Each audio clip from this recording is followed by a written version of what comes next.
record to this computer.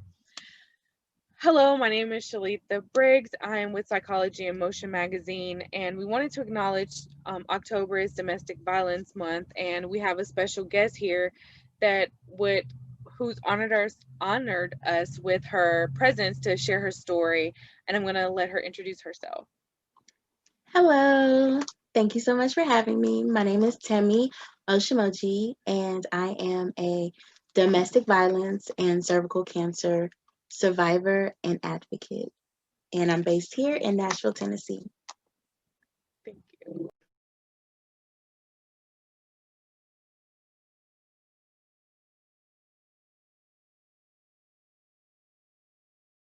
In the African American community. So I said, okay, let me branch into my own African community and start dating. So I met a guy, we hit it off. And I always tell people from jump, like, hey, I have a kid. He's X amount years old. And if you like it, I love it. So this guy was like Prince Charming. He was like, oh, what size shoes do your son wear? What's his favorite video games? Does he like to read books? Does he like DVDs? So he just started buying my kid like any and everything that he wanted. Um, so I was like, okay, he seems to be nice. He loves my kid because he's buying my kid things. And I felt like he just knew that that was the way to get in was through my son, because that's, of course, my soft spot. So we dated for about 6 months before he proposed. And he was just like, I know what I want, and it's you, and I want you, and I want your son. Like, we're going to be a happy family. I was like, fine. Everything went really fast. So we got engaged, and then he was just like, you know what? Let's stop living in sin. Let's just get married. Let's go to the courthouse and get married. I was like, okay. Mind you, he was 5 years older than me.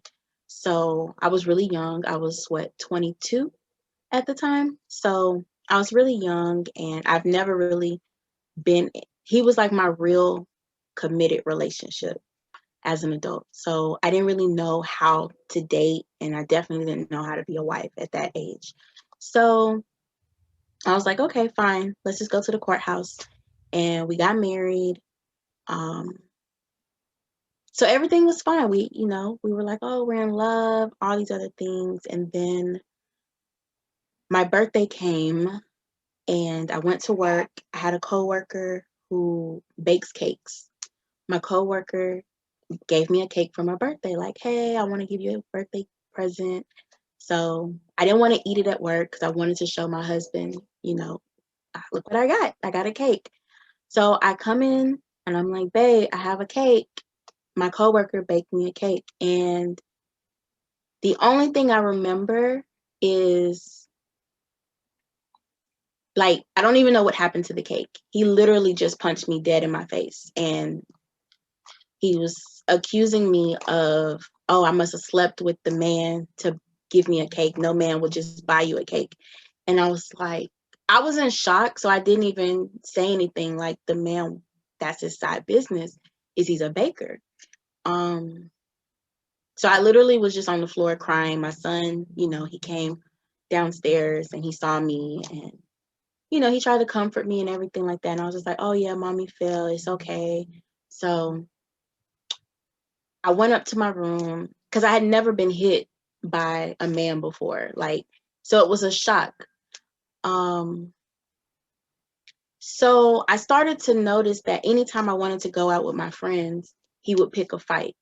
If my girlfriends were like, hey, let's go to the movies, and I'm getting dressed, he's going to make sure he takes scissors. He'll cut my clothes that I'm wearing. He'll bash my head into a mirror. Um, it was just like anytime I would go out. So my friends were like, well, you're always making excuses as to not coming out. So they just stopped calling me to come out. And then he was always questioning, why am I on the phone? Who am I talking to? So I just stopped calling my friends. So I just focused all my attention, my energy on him and my son. Um, the next time it was that I can remember vividly, um, he wasn't working because of his immigration status. My ex-husband was an illegal immigrant. Um, he was using somebody else's information to work. I really didn't know that until we had already gotten married. So that was my thing, was like, well, if we're gonna stay married, I don't want the police here, so you're just gonna have to do things the right way. Because I don't want that tied back to me. So he was just like, well, I just want work. So he didn't work. So I was working. Um, I was the only one working, paying all the bills. Um, so we I ended up getting pregnant during him not working. So one night he came home really, really late and he was like, he's hungry and he wants me to cook food for him. He doesn't want any leftovers. He wants me to cook something fresh. And I'm pregnant, so I'm always tired. So I was just like, yeah, you're gonna have to warm something up or you can order a pizza.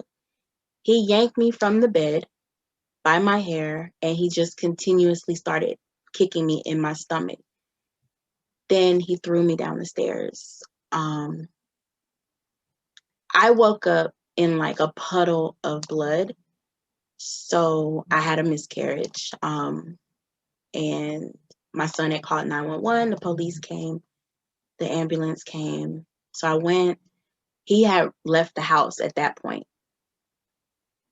Um, so I came back from the hospital and I went to his mother's house to tell her, this is what's going on. Your son is basically trying to kill me. I just had a miscarriage. And she told me that all men beat their wives, that all I have to do is pray about it. And one day he's going to get older and he won't have the energy to do it anymore. I had never heard that in my life. So I didn't know what to do. I didn't know what to say. I was embarrassed. I didn't know who to talk to. I couldn't tell my parents because my parents were already upset at the fact that I eloped, basically.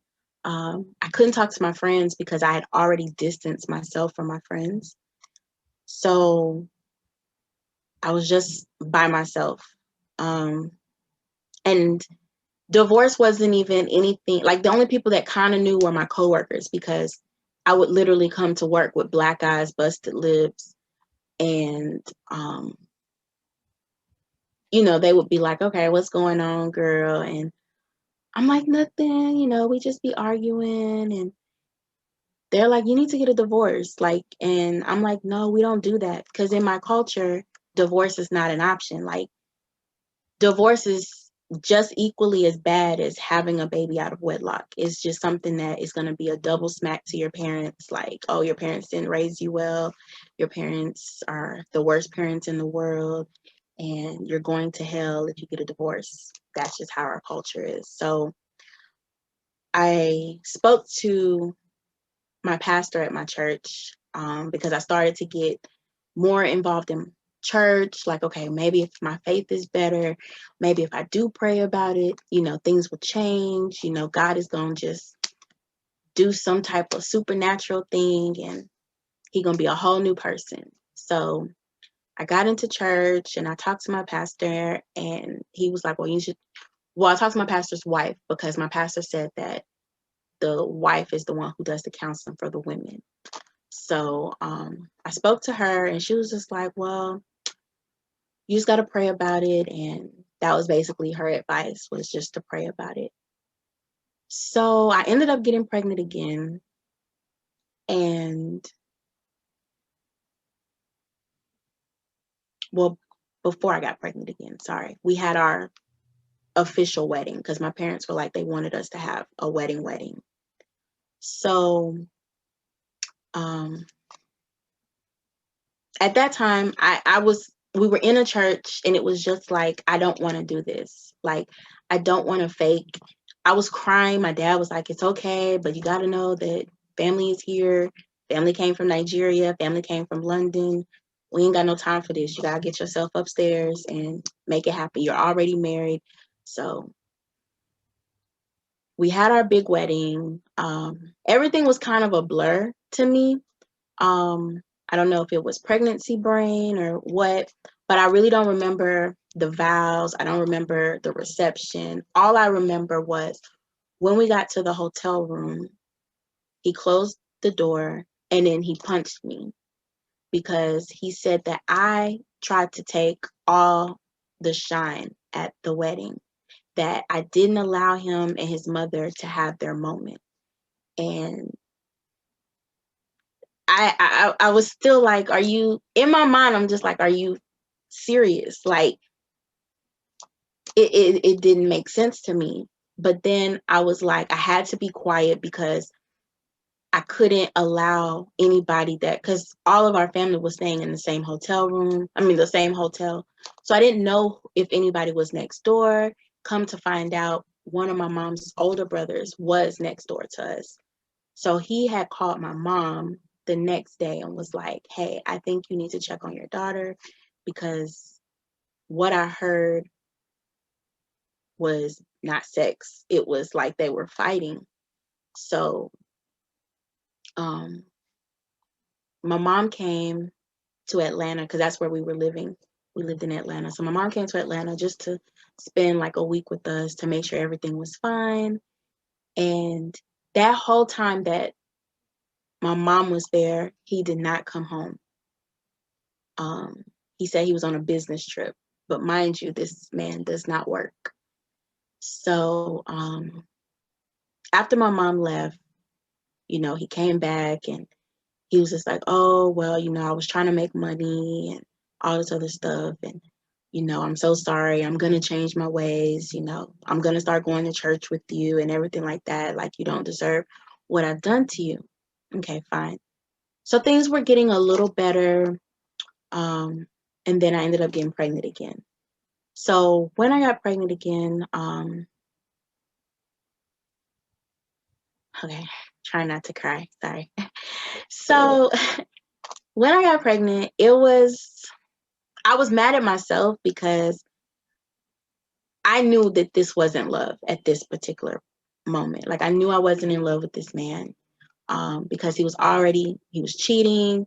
Like girls would come to the house looking for him and like people would come and say, oh, I thought he lived with his mom. And I'm like, no, like I'm his wife. Do you want to come to dinner? Like I didn't know what else to do.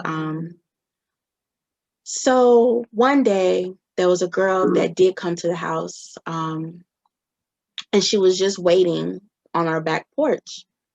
So everybody that has been to our house knows that we own, like, everybody comes through the back door. Nobody comes through the front door. It's like when people that don't know us, they always come to the front door. So I knew that she had been there before because she came to the back door. Um, so she came to the back door and she was like, yeah, he said that his mom was really sick. So I brought her some food and everything like that. And I was just like, well, I don't know if she's sick, but this is not where she lives. So she was like, well, who are you? And I was like, well, I'm his wife. Who are you? So she was like, I didn't know he was married. Um, but we've been seeing each other for a year now. And I was like, what? And then she tells me that um, she only came over really was because she had an STD. Um, so of course, like my heart was like palpitating because I was like, did this man give me something? But then I was like, okay, the doctor would have told me because I keep going to the doctor because I'm getting my checkups, and then we haven't had sex in a while because I had already cut him off. And then plus he wasn't attracted to me anytime I was pregnant. So he comes downstairs and he sees her, and then he immediately bashes my head into the wall. Like he bashed my head into the wall so hard it was a hole in the wall. Um, and then I don't even know when she left, but all I know is that all I know is that at this particular moment, I knew I was gonna die because he started to chase me with a knife. So I ran upstairs into the room and I'm like trying to shut the door. He comes in, locks the door, and then he's like, "Oh, you're always doing things, you're stealing my stuff, you're doing this, you're causing drama, you're um like I'm tired of you, I hate you." And then he's like, "Yeah, I just want you to die." So he started to beat me. So I'm trying to protect my baby at this time. So I'm curled up in fetal position and he's kicking me. So it got to the point he had beat me so bad that the door had caved in to my figure. So I couldn't even get out of the door. Um, so my son is on the outside and he's crying, screaming, like, what does he need to do? Um, do I want him to call my mom, my granny, his granny? And I was like, no, baby, call 911. So my ex, I don't even know where he got it from, but he pulled out a gun and he shot me. So I didn't even, I honestly did not know that I was shot until he got out of the room. So he climbed out of the window because we couldn't open the door. So he climbed out and it's not that high up. So he climbed out the window and he left. So when I tried to get up, that was when I couldn't because like I was in so much pain and I noticed that it was an in and out thing. So he shot me in my stomach. Um, and there was blood everywhere. So I don't even know if it was just blood from the bullet or blood from my miscarriage, but I lost that baby as well. So when the officer comes in and they break down the door, it's the same officer that has come to my house on at least 5 different occasions.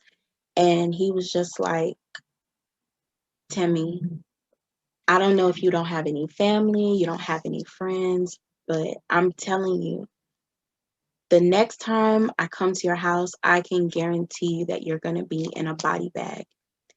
And you have a son, and this man clearly does not care for you, and he will eliminate you as well as your son. Um, so I go off to the hospital, and then I was in the hospital for about a week, and then I come back home. Um, so my neighbor came over because that's where my son was staying, was with my neighbor. So my neighbor came to, let my son come in back home, and he was talking to me because his wife just had a baby, so she couldn't come over. So he was just talking to me, and then my ex-husband comes into the house, and literally as soon as he walks in, he's like, "You see, I told you, you're sleeping around with people." And like I literally came back from the hospital, and this man literally just had a baby by his wife. This man and his wife literally were just watching my kid, and he punches me on sight. Um, so at that point, I picked up, I forgot the name of the. There's a game like you use pebbles. I think it's like Macaulay or something like that in America, but we have the Nigerian version, and it's called Ayo. So I literally picked up the wooden game and I used that to defend myself. So I hit him with it continuously. And then he left. So once he left, I just said, I'm done. I'm over it. I can't do this anymore. Um, and I told my son, get in the car. As anything I could pick up, I picked up my son's clothes, my clothes, shoes. Um, and I just put it in the car and I got in the car and drove to Nashville. So I came back. My mom, I didn't even tell my mom anything. She just come inside. And um, yeah, so about probably about 4 months later, um, I went to a doctor's appointment because I was still having really bad cramps, and I just assumed it was from the miscarriage and everything like that. But come to find out, I had cervical cancer. So going through that, not having a job, um, I had to pay for things out of pocket. So I'm trying to go through my savings, and then I noticed that my card is declining, and I'm like, what's going on? And I called the bank and they're like, well, you just bought a car. You just did this. And I'm just like, I haven't done anything. So I literally, when I left my ex-husband, I left a lot of my personal documents there. A lot of my son's information was there, like our socials, date of birth certificate. So this man bought a car in my name, forged my signature, had cable, lights, water in my son's name. At that time, my son was just 7. So um, then he got credit cards in my son's father's name because he found I guess, the child support decree, and it was a living hell to try to get everything situated. I just literally had to file bankruptcy to get a lot of the things off my credit.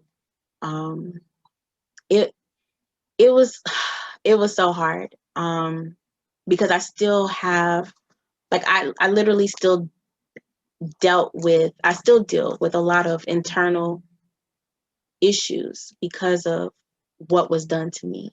I still have ailments, like I have forever wounds all over my body from when he stabbed me, when he cut me, when he bit me, when he shot me. I have things that are it's something that'll never go away.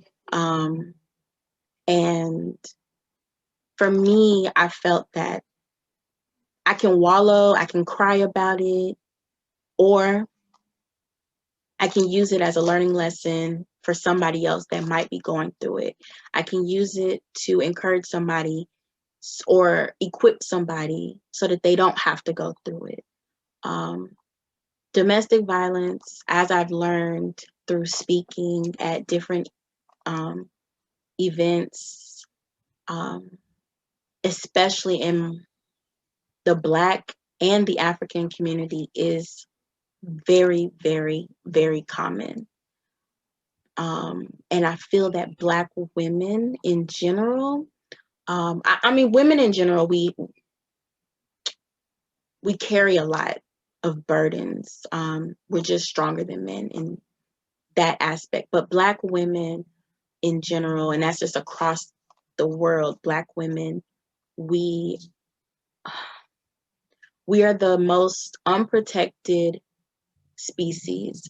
We we have to fend for ourselves, and we have to fend for those we love, and we have to be brave, and we have to always have a smile, and we just carry so much, and it's really not fair that we have to do all of that.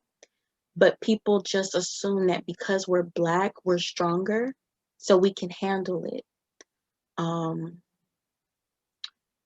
so it's very common. I've met a lot of women, a lot of strong women that are still currently dealing with it, but because of pride, they don't want to leave. Because of financial reasons, they don't want to leave. Um, and of course, mentally, you have to be mentally prepared to leave. Um, because I could have left a long, long, long time ago. Um, but I wasn't mentally ready. I wasn't mentally prepared. Um, because if you're not mentally prepared, it's going to be very easy to just go back, because there was so many times that I was like, no, go away, leave, don't come back. And then he'll come back with a gift or flowers or a trip. And then I'm just like, okay, I love you again. But that's because he had me mentally. A lot of times before a man or a woman hurts you physically, they've already abused you mentally. They've broken you down. They've made you feel like you're worthless. He would tell me that, I'm not even that pretty anyways, that I should be so lucky to even have a man that looked like him, that's interested in me, um, that, no man would ever want me, especially that I have a kid. Like, no man wants to raise another man's child, especially when, that child's father is not even, in the picture.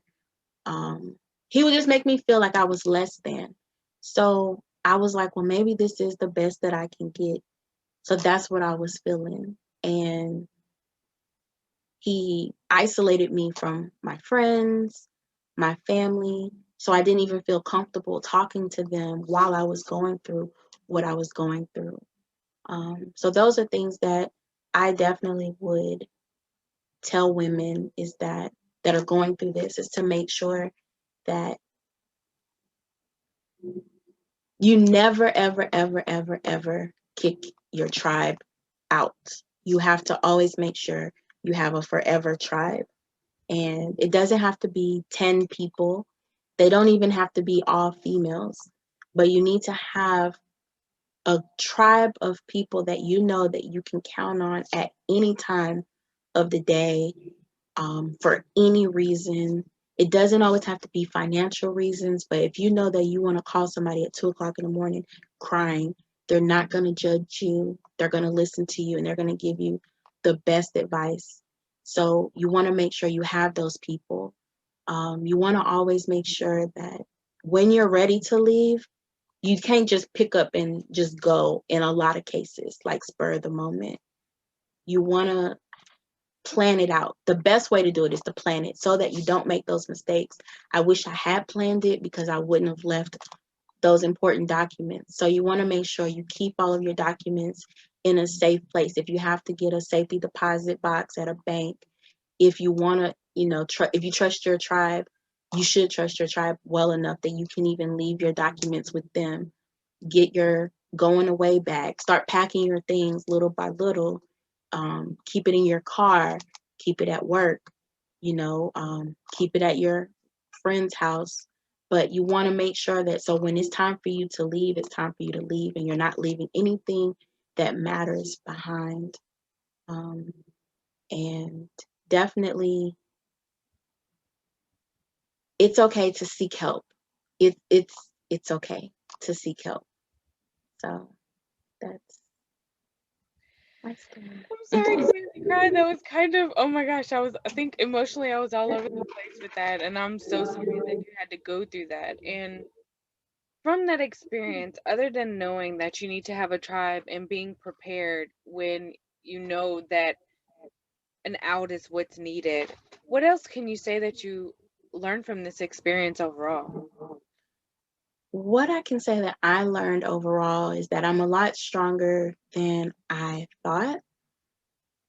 I learned that before you can love anybody else, you have to love yourself.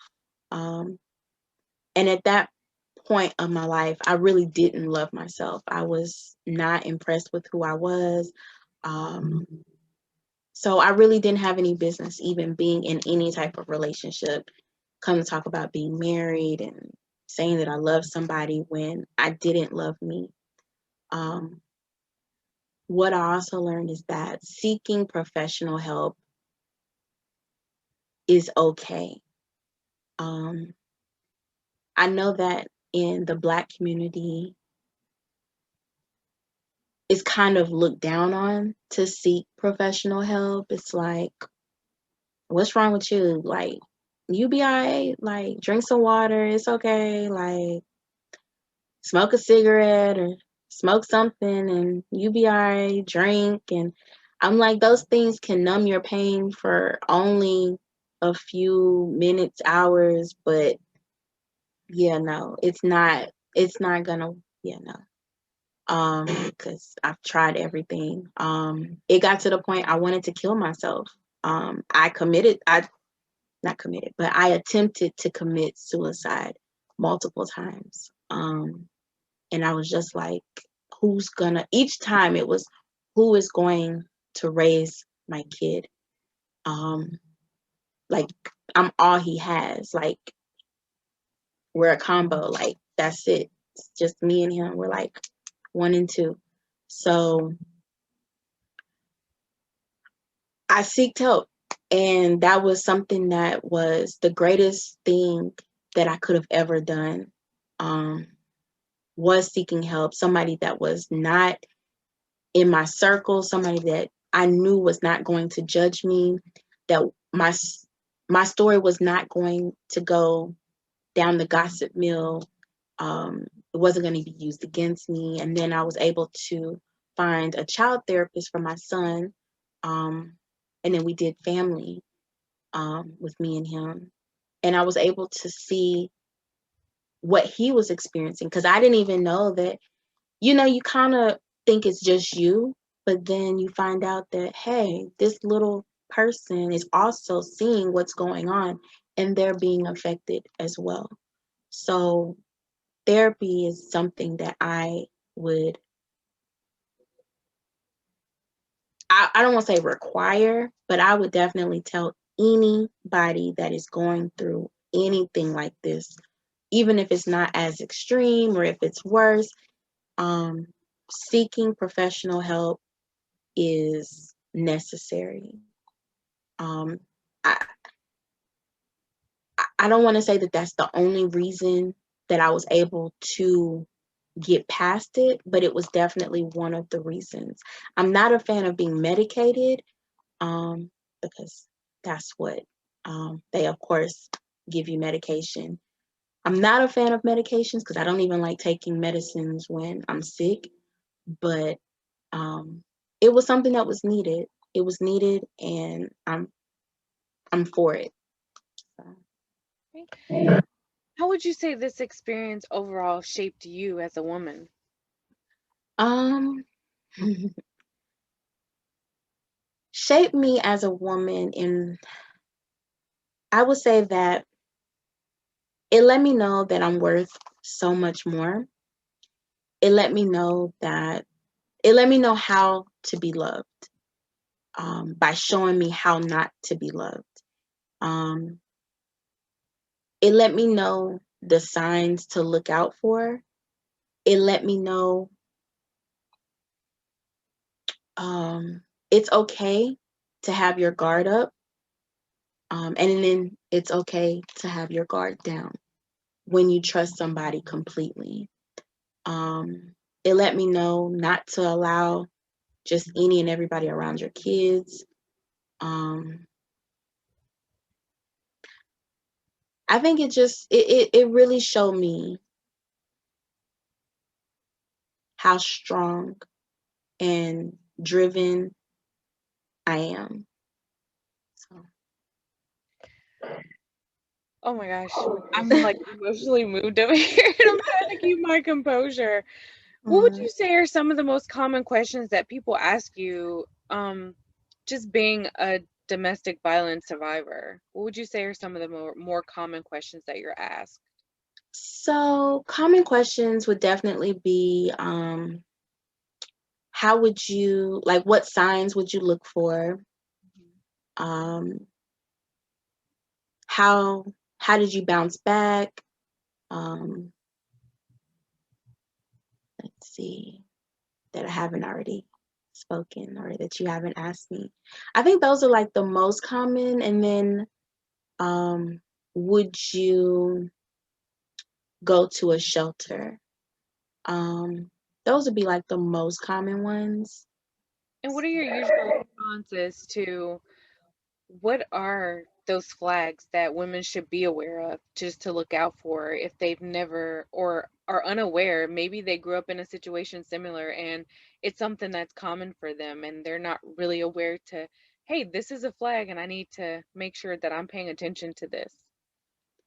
So for me, because of course every situation is different, but for me, if a man or whoever your significant other is, if they're always putting you down and they're never uplifting you, if they're always telling you that you're worthless, they're trying to lower your self-esteem. If you notice that it's always negativity and it's never positivity, those are signs. Because if somebody can abuse you mentally, I guarantee you that one day that switch is gonna go off and they can put their hands on you because they know that they have you mentally. Nobody just walks up to you and hits you just like that. No, they've already started breaking you down mentally. So yeah, you want to make sure when you notice that, okay, the love taps are a little bit harder, or they're pinching you, or they do things because maybe they're frustrated and they're doing little things. Those are signs. Like, don't pinch me, don't hold me too tight, don't shake me. I'm not a rag doll. Yeah, I don't need to be disciplined by you. Like, I'm an adult. Yeah, no. If you're upset, use your words or walk away, but you don't have to. Yeah, so those are definitely signs that I would suggest that people look for. If they're taking money from you, like you notice that a little bit of money's missing here, a little bit of money's missing there, then of course that's a sign of financial abuse, because that's also a type of abuse. Then yeah, you want to look out for that. Um, and of course, if they're cheating, then you should definitely keep it moving, because they're cheating and then they're coming back and they're giving you gifts. That's another thing, when they do something wrong and they're always coming back to gift you as an apology. They're trying to buy back your trust. Mhm. So, I would say, as a survivor, what advice would you give? And for lack of a better word, I'm going to say victim. And I don't want any of these women to feel like victims. You always start out in that position, but you're stronger than what you think you are. But what advice would you give to them? my advice would be, trust your instincts. Um, a lot of times we don't think with when we're in a relationship, we don't think with our head, we think with our heart. And that's just human nature. You want somebody, like, who doesn't want a companion? Not everybody wants to be married, but you want a companion. You don't want to just sit here alone for the rest of your life. So you always want a companion. So that heart, you know, it yearns for somebody else. So you have to, like, your mind will tell you that something is not right, something is off, and you have to, I would suggest that you trust your mind. Listen to what your mind says. Look for the signs. And yeah.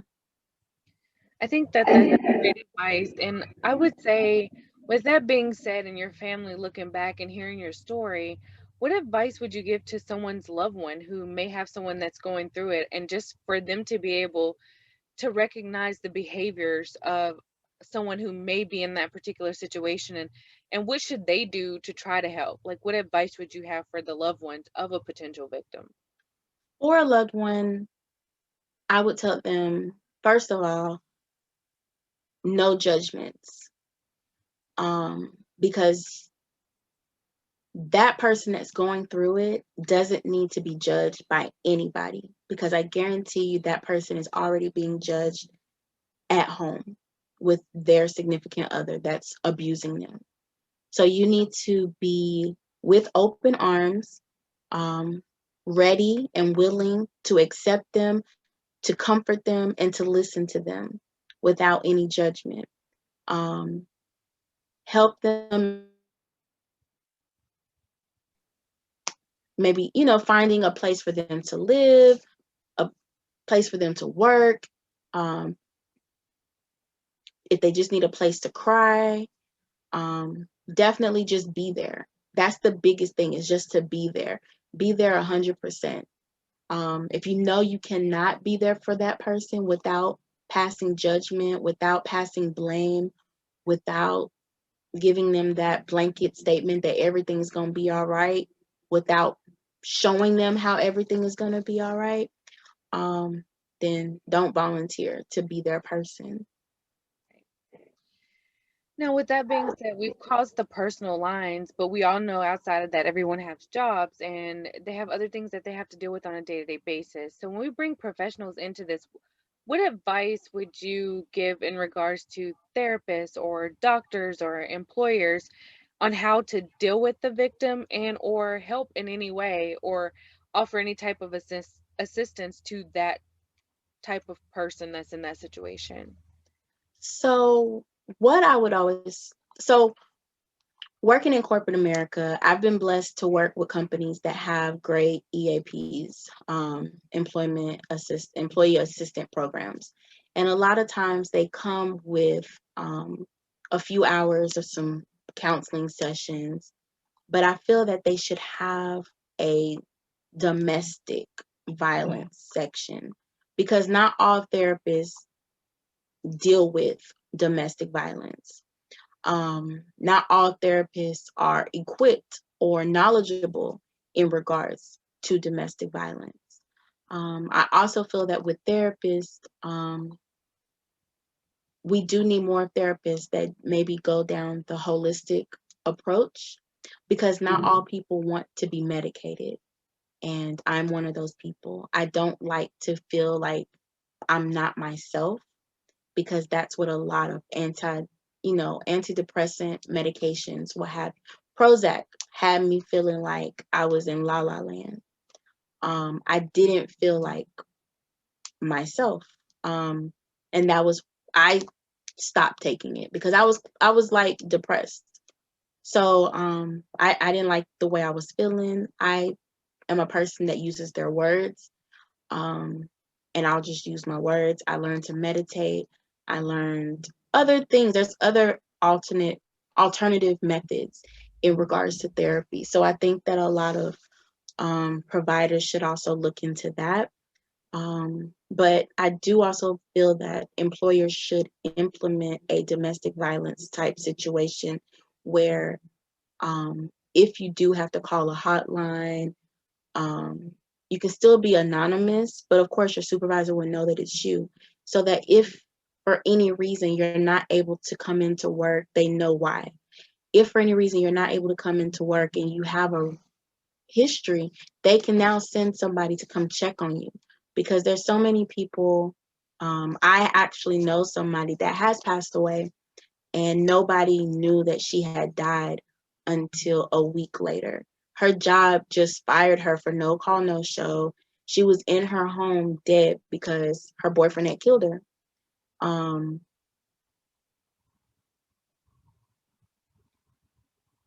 so yes, I really feel that employers should definitely. A lot of employers have dropped the ball when it comes to domestic violence, and when I tell you that Black women are unappreciated, um, that's usually what happens when there's Black women involved because they assume that, oh, y'all are used to that, so y'all are okay. Like, no woman should ever be used to being a punching bag to anybody. So I definitely feel that we do need more employers to actually advocate for us and implement. Those processes. Thank you so much for sharing your story. And I know that you've turned this dark time in your life into such an amazing opportunity for you to say, "Hey, I found my inner who I am as a person." And you have modeled, you've Mhm. ran for Miss Universe, you've done so many amazing things. You also created a trademark outside of this just to say, hey, I found me, I love me, and it doesn't really matter what anyone else thinks. Do you want to tell our audience about that experience and what you're doing for your community just to say, hey, I went through this and this is how I'm giving back to my community? Sure. So at the end of the rainbow, um, I have started a organization called Bruises to Brushes. And what Bruises to Brushes? I know a lot of people are like, well, what kind of name is that? What's this? Um, Bruises to Brushes. Bruises. I was definitely bruised. And I used makeup brushes to cover up my scars. So I was like, okay, I think I like the name. And then I used that. So I would do makeup workshops for women. I would do makeovers for women. I still do makeovers for women that are currently going through it, that maybe just got out of a domestic violence situation. I do sponsor, at, depending on how funding goes, I do sponsor families over the holiday season with gifts. And I make that money because everything is solely either out of my pocket directly, or if I have events and I charge admission fees or anything like that. So, yeah, Bruises to Brushes, I speak about my story, I uplift, I encourage. It's a really great time. I just had a dinner. Of course, we had to be socially distant, so it wasn't like my usual events where there's a lot of people. We only had just a group of 9 women, and we were able to share our stories, cry, laugh, and encourage and try to see what we can do to how we can stop this epidemic that's going on in regards to domestic violence in our communities. Well, we appreciate you so much for being brave enough to share your story to help uplift and show people a way out throughout this entire process. And I commend you. I've cried over here. I've cried it so much, but it was like it was heart-wrenching in some situations. But ladies, if you're out there and you're going through this situation and you need help, the phone number for domestic violence is 1-800-799-7233.